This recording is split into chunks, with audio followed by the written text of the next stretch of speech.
கொலோசேயர் 1வது அதிகாரம் 21ஆம் வசனத்தில் இருந்து 23ஆம் வசனம் வரை.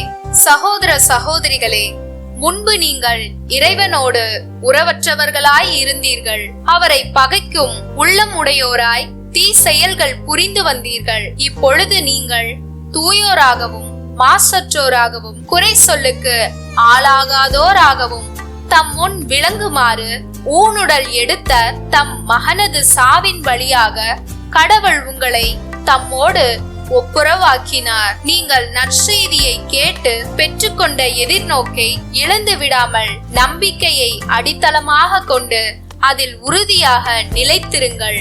உலகெங்கும் படைப்பனைத்திற்கும் நற்செய்தி பறைசாற்றப்பட்டுள்ளது. பவுலாகிய நான் இந்நற்செய்தியை அறிவிக்கும் திருத்தொண்டனானேன். லூக்கா 6வது அதிகாரம் 1ஆம் வசனத்தில் இருந்து 5ஆம் வசனம் வரை. ஓர் ஓய்வு நாளில் இயேசு வயல்வெளியே செல்ல நேர்ந்தது.